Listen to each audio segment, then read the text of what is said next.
Every day we are engaged into warfare. And what is more important in warfare than knowing the tactics and strategies used by your enemies? Well, that is why in today's edition of the program, we want to look at the tactics and strategies used by our enemies in the war for our souls. Hi, welcome to the 30th edition of the program 5 Minutes Talk. 5 Minutes Talk is brought to you by Light to Youth, helping youth in their walk with God. I'm your 5 Minutes friend, Charles G. Pewy. When we look at the book of Ephesians 6, verse 10 to verse 18, Paul outlines the armor of the believer. He started off by telling us to put on the belt of truth. Why?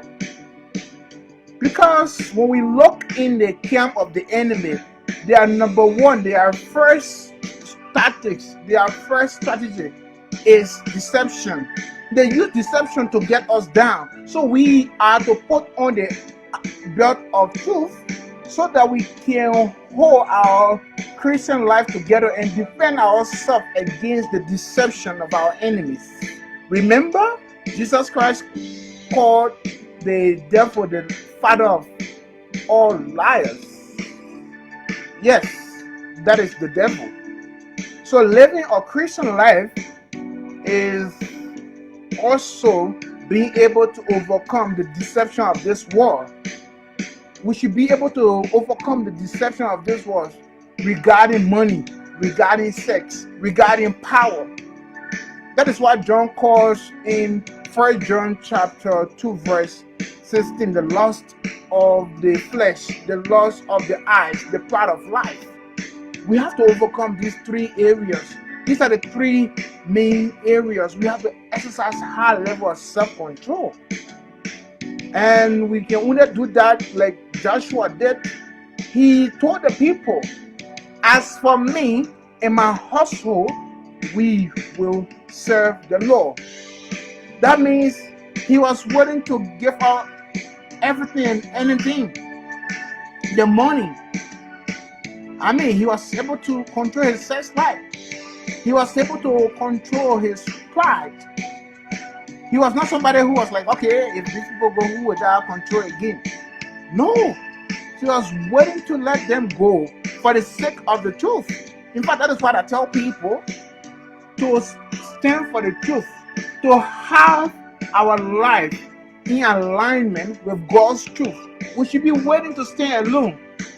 In fact, that is what Exodus chapter 23 verse 2 says, we should not follow the crowd in doing what is wrong. In our world today, people tend to take something as true when many people are doing it.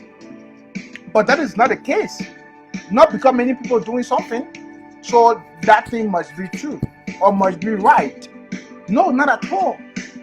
That's what God is warning us. We should not be people following the crowd, especially when they are doing what is wrong. After all, as Christians, we are called to follow Jesus, not the crowd. We should remember that. Being willing to stand alone in following Jesus Christ. And the next thing is we should be willing to suffer if we have to keep our life in alignment with God's truth. Suffering, we should be willing to even go to bed hungry. We should be willing to let go that job. We should be willing to let go that money, that power, that position, whatever it is, that scholarship, that car, that phone, that hairstyle. We should be willing to let it go. And the next thing, we should be willing to hurt other people. Whether our actions in our home, in our workplaces, in our schools, no matter how politically incorrect they might be, we should not be bothered with how other people will feel as long as it is the truth. No, we should not be bothered. We should not give in. After all, like the disciple asked, who do you think we should obey, men or God? So who do you tend to hurt? Do you prefer hurting men or do you prefer hurting God? Well, it is our decision to make. But remember, good name is better than great riches. That's true success. So truth will actually expose the lies of the enemies and bring to us the truth. what actually is the truth. And number one false thing that we get all over us is what is success or what it means to live life.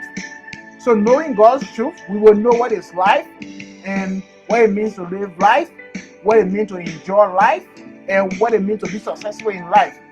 Like, let me just close by asking all this question. Lazarus and the rich man, who was more successful? Well, they did just say Lazarus. But when he was poor on earth, if I ask you to point out anybody in society now that you consider to be successful, will you point out a poor man because he's righteous, even though he's poor? No, you may end up pointing out people who are rich. That is the sad truth. But in authority, people that are more successful are the people that will end up in eternity with God. Thank you very much for being with me on the 13th edition of the program 5 Minutes Talk. This has been our first in a series on the believer's armor, talking about putting on the blood of truth. Don't forget, that's the only way we can put our Christian life together, fighting the tactics and the strategies of the devil, which has been very old indeed. From the very start in the garden, he used it against our common mother Eve. So let us be aware and not fall for his deception. Thank you for being with me.